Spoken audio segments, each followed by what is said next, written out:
Hello, and welcome to our series on sex, gender, and engineering, where we explore the different behaviors and the impacts of those behaviors that women face in engineering work and school as compared to men. I'm Denise Wilson, a professor of electrical and computer engineering at the University of Washington, and alongside my personal experience in engineering over the past few decades, I have a broader interest in studying the issues that women face in engineering, and especially strategies to eliminate, reduce, or otherwise circumvent barriers that women in engineering and other technical fields face in their careers. The topic of today's session is sexual harassment and intersectionality. Specifically, how is sexual harassment different for men versus women, both in work and in school? Let's take a look at that topic in more depth. So while it is generally acknowledged that women are sexually harassed more often than men across the workforce and in school, in engineering and tech in particular, this is not always the case. Furthermore, race, ethnicity, and other demographic characteristics also play into the sexual harassment landscape, including but not limited to race, ethnicity, age, sexual orientation, non-conforming gender, and so on. But today, we'll take a look at the most basic level of intersectionality when it comes to sexual harassment. How does sexual harassment look different for men as opposed to women? And let's start by taking a look at the academy. What are the gender difference in sexual harassment for the academy?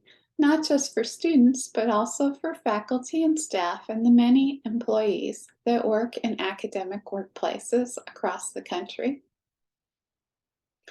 Let's take a look first at this example where a faculty member is sexually harassed by staff. In this example, what we see is very unusual in sexual harassment, where a person with lesser power, presumably the staff individual, is actually harassing a faculty member who is often thought of to have more power in the academic hierarchy. A female faculty member explains this about her experience with a staff member. A university photographer, a man, once said to me, as he was taking my photograph for a marketing catalog, "Now that you are no longer beautiful and you don't have your ego in the way, are you able to focus on your work?" I can't remember what I said. I walked away and sat trembling on the back step of an abandoned building on campus, embarrassed. Later at home, still thinking about it and unable to shake the feeling of being somehow exposed to view, I made myself a cup of tea and ate a slice of buttered toast in my own personal reenactment of the Chronicles of Narnia. I'm not sure it worked. This moment, being told how beautiful or how ugly I am in a university setting, has recurred with regularity. I remember writing to the provost about the experience with the photographer. I did not receive a reply. Now, these examples where faculty describe their harassment experience by staff and other faculty and even by students are few and far between. And unfortunately, we also know that sexual harassment statistics and numbers about how women faculty are harassed by other faculty or staff, the data are also few and far between. We do know that more than 50% of women in faculty and staff are harassed in the technical disciplines, specifically engineering, science, and medicine. But we know very little about the details of such harassment, what the harassment looks like, and who is doing the harassment. And furthermore, we know almost nothing about the rates of sexual harassment of women faculty versus what goes on with male faculty. And for that reason, we now turn to another part of academia where a more significant body of research is available, and that is in the harassment of students. And we'll start first by looking at a couple of examples of what it actually looks like when women, female and male students, are harassed at school. Let's first look at this example by Jean, a graduate student at Stanford University. Jean was a PhD student at Stanford in the early 2010s when her advisor, Associate Professor of Comparative Literature and Iberian and Latin American Cultures, Vincent Barletta rolled his chair over and kissed her when she was working with him to prepare for an exam.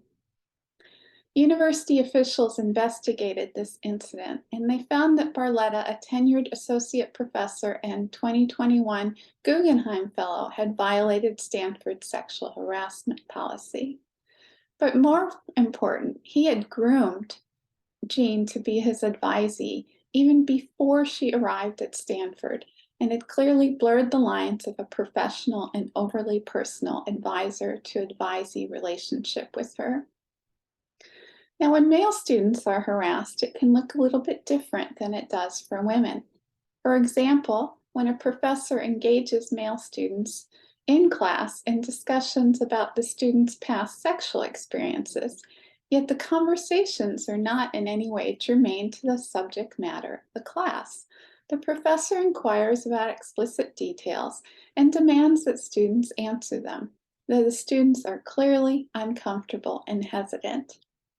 This is an example of how men are involved in harassment. They're involved in activities that are uncomfortable to them based on a sexual undertone, but they see little choice because of the power structure in academia but to participate. When students are sexually harassed, we know that both male and female students are subject to sexual harassment at universities and colleges in the US. The primary form of sexual harassment inside the classroom and within academic activities tends to be around gender harassment, although unwanted and sexual attention, sexual coercion, and sexual assault also occur far too frequently on US campuses. But worse, other forms of sexual harassment tend to occur in tandem with gender harassment. So when someone is harassed in a more egregious form, when there's unwanted sexual attention involved or sexual coercion involved, gender harassment tends to also occur along with it and generally precedes it. And this highlights a disturbing pattern of behavior in higher education. What we do know in the university campuses is, unlike among faculty where research studies are scarce, female students are harassed more than men, and the more male-dominated the field, the more sexual harassment occurs among students. Students are also harassed by other students. As an example, an ex-partner to a student may widely spread false stories about their sex life with their former partner, to the clear discomfort and frustration of the former partner, turning the former partner into a social pariah on campus. This is a form of harassment. It's diffuse, it's not direct, but it's still a form of sexual harassment. Or a student may repeatedly send graphic, sexually oriented jokes and pictures around campus or around the research lab via social media to hundreds of other students. Many may not find it funny and ask him to stop, but the student does not. Because of these jokes, one student avoids the sender on campus, even though they are not the target of those emails or jokes, and in the residence hall in which they both live, eventually asking to move to a different building or dropping a class they had together. Again, these examples are sexual harassment that may be indirect, maybe not in the moment directly targeted towards a specific individual, but they create an environment that's contrary to what academia seeks to achieve for students. And when we look at the statistics, we see that these incidents play out, but especially so in engineering and medicine. And what's important here is that we see that across the board, female students tend to be harassed more than men. But what we also see as we enter into engineering, this trend continues. Female students are harassed more often than men, but also in medicine and engineering, these rates tend to be much larger overall than the fields of science and non-science engineering and medicine. So what we see here with regards to sexual harassment of students is yes, for sure, there is a difference, and female students tend to be sexually harassed more than male students. But that effect is also exacerbated in engineering and medicine, where not only are students harassed more often than other fields, but the gap between women and men also expands. So this is disturbing, to say the very least. Now, if we take a closer look at sexual harassment of graduate students, we tend to see the same basic trends. But with graduate students, we have to consider the fact that graduate students are still often treated as second-class citizens in the academic community, more often than not because they don't possess terminal degrees yet, they don't have their PhDs yet, and are considered to be less capable and lesser status than faculty and postdocs. We see that both men and women are harassed as graduate students, but again, we see the same intersectionality issue that we did with undergraduates, that in general, no matter who's doing the harassing, women are harassed more often than men. And this is a consistent pattern with few exceptions across the academy, where we find that women are more frequently harassed than men. Now, taking a brief look at the workplace, we'll see that these trends continue in the workplace. What we see here is in a study of women and men who are both supervisors or workers, what we see is that when the supervisor is harassed, in other words, as women move up the ladder, they are much more often harassed than men. But while they are worker bees, they tend to be harassed at comparable rates than men. So there's a penalty for women moving up the ladder, and this penalty tends to occur in male-dominated workplaces. So in general, while we see that consistent trend of women being harassed, sexually harassed more often than men in the workplace, we do see an interesting piece of data here in this slide that when women are worker bees, in other words, when they're in junior positions, it may be possible that they experience comparable rates of harassment to men.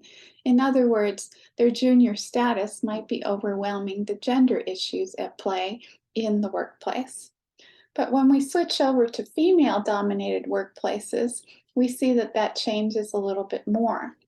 Here we see still that women are harassed more than men once they become supervisors, although that trend is, the gap is not as big as it was in male-dominated workplaces.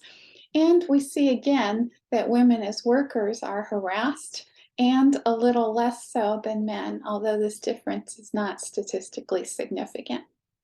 So in general, what we see is either A, women are more harassed, more frequently harassed than men, or we see that they are comparably harassed to men.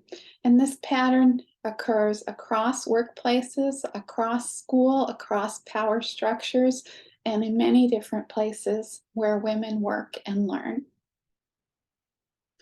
So what we see is that while women have made progress at all levels of society toward achieving equality with men, they remain in a second-class position to men. This is not a surprise in American culture. In the workplace, the pay gap, the ongoing prevalence of harassment, the lack of effective and realistic reporting and grievance policies, and a broad swath of other factors contribute to stalling further progress, and in some cases, even pushing women backward in their fight for equality. Outside of the workplace, other issues, such as the fight over reproductive rights and the exclusion of women in certain professions altogether, for example, in some elements of the clergy, only worsens the fight for progress and equality in the workplace.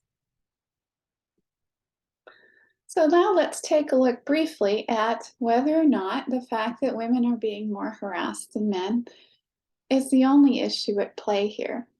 A lot of times when women report sexual harassment, they'll be told that they're too sensitive or they're overreacting to the harassment. And that implies that men are simply more resilient to harassment than women, and women should just grow a thicker skin and everything will be okay. But the research tells us a totally different story than that popular belief.